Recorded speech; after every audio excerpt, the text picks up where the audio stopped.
Hello, lovely people. It is a beautiful day here at the Mother Temple. You probably actually can't even hear the lovely music that's playing in the background because of the noise cancellation, but it is lovely nonetheless. God and Goddess, thank you so much for all of the blessings that you give us, for all the wonderful nature that we are surrounded by, all the beauty, all of the blessings that you give to us, whether it's insight or even just making sure that our daily needs are met. Thank you so much for the ability to be here to fellowship and gather with lovers of the Megillah. Hope the church service go well and be enlightening for us all. In the name of Elohim, I pray. Amen.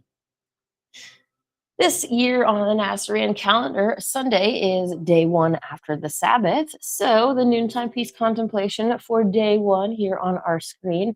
God and Goddess, eminent and transcendent, send to all your angel of peace. To my body, send the angel of life.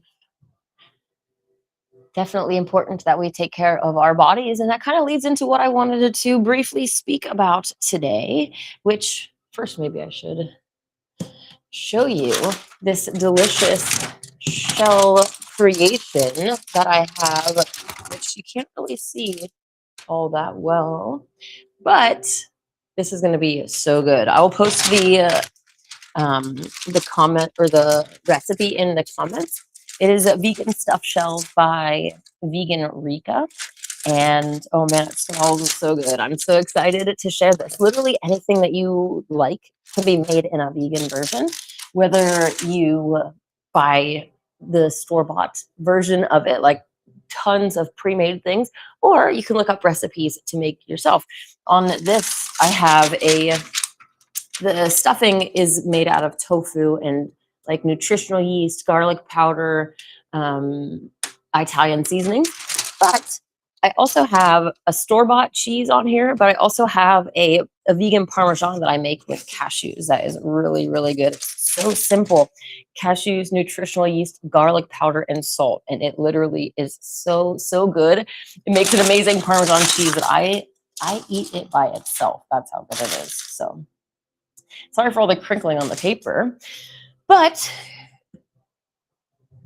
that leads me to this book called How Not to Die by Dr. Michael Greger. Many of you, especially vegans, probably have seen some of their videos online and other things. I mentioned recently that Day, the high priest here, went vegan, and he actually mentioned that it was because of this book. Unfortunately, in the temple service, he didn't pull this out. We talked about a lot of other things, but one thing in particular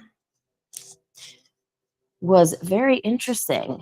Of course, when you read the Megillah, you see that Lord and Lady Christ said that animals that were well taken care of, that we could consume eggs or milk from them.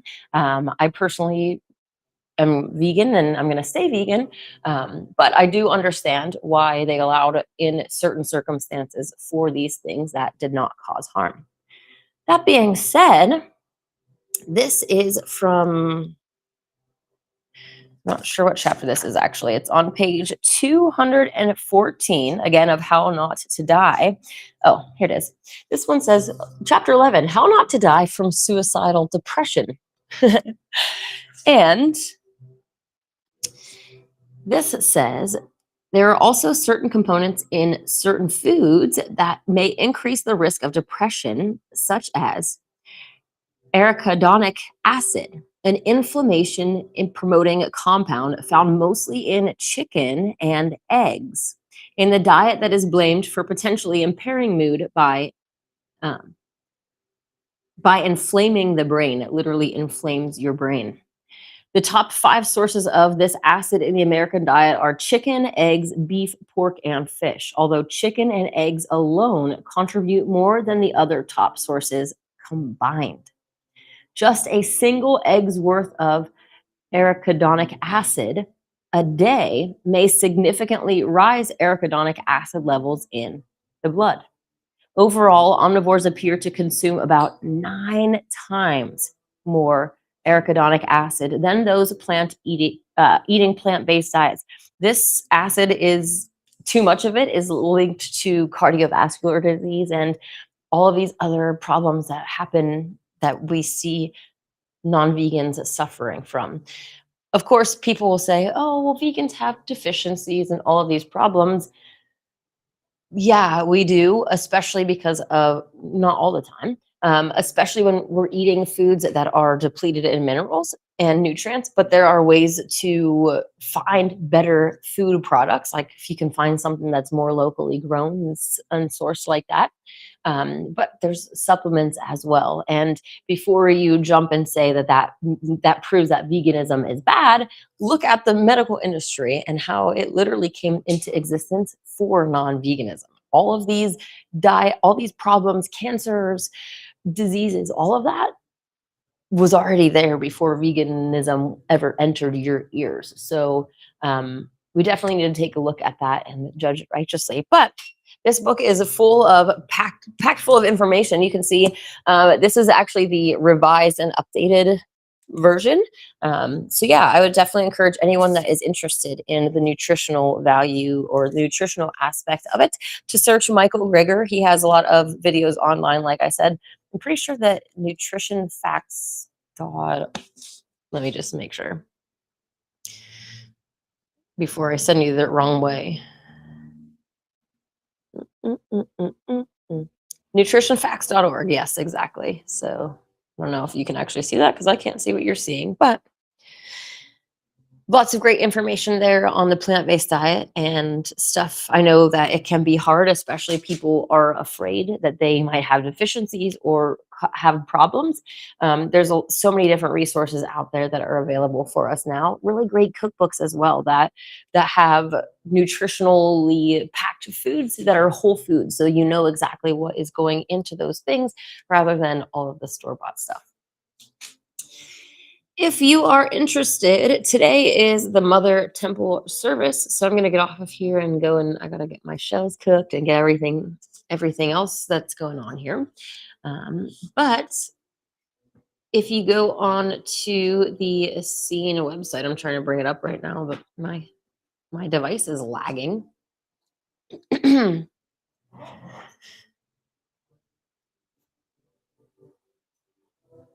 Sweet. The Essene.org website, you can purchase the Holy Megillah, the good book from there. But also in the videos tab, you can put your name and email in there and get added to the list for the Zoom link service. When it comes time, they will send out an email that kind of explains what's going to happen in the service, and it also has a Zoom link, and it'll just put you as a viewer. You don't have to go on screen or anything like that, so it's really nice. That's going to be happening today at 4. So if you're interested in that, I would definitely encourage you to reach out and get that. I'm not sure. I guess you might want to, yeah. I don't know if they will see it before church service because of time being short. So if you're interested, you could also just email me and I will forward it to you. Cool. Let me check the live chat before I jump off of here. David, he says, riddle me this, riddle me that. If we live on a ball, why is it so flat? That is a very good point. It's small enough that you can see boats go over the curvature, but it's so big that when you go in an airplane, you can't see the curvature. It doesn't make any sense. Hello, Shayla. How's it going? Why is everybody getting sick all of a sudden? So many people are coughing. It wasn't like this when I was a kid. Yeah, there's definitely something going on. I know around the Shasta area, there's quite a few people that were getting sick. I read that there was like measles going around in Reading and stuff as well. I kind of think it's part of the end times game of getting us sick and keeping us in this low vibration setting, and all of those different factors. So yeah, and it's easier to keep us controlled when we are sick and even in need of their services, right? I wouldn't promote their services, but I know that a lot of people are still, if something happens to them, they're going to call their medical doctor or go to the ER or whatever. So I definitely can't wait for the golden age, for more Nazarene approach to healthcare and everything, right? The modern approach is like to cut you up, to, stitch you, to take pieces out, put pieces in, all this like Frankenstein monsters medicine that is not natural. David, he says eating eats was loved chickens and was designed for Nasrian children. Oh, eating eggs was from loved chickens and was designed for Nasrian children to not have nutritional deficiencies in rural areas. We have much greater availability today. And yeah, I definitely agree with that. It's so much case dependent. And yeah, if your kid's starving, what are you going to do?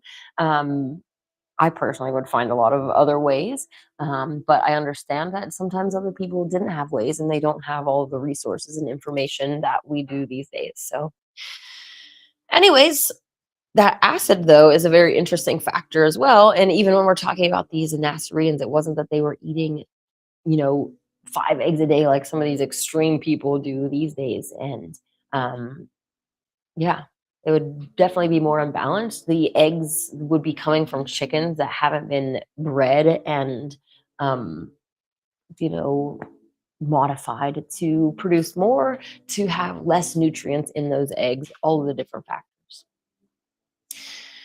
All right, I'm going to jump off of here, but I hope that you have a wonderful day and tune in for the church service that will be happening today at 4 p.m.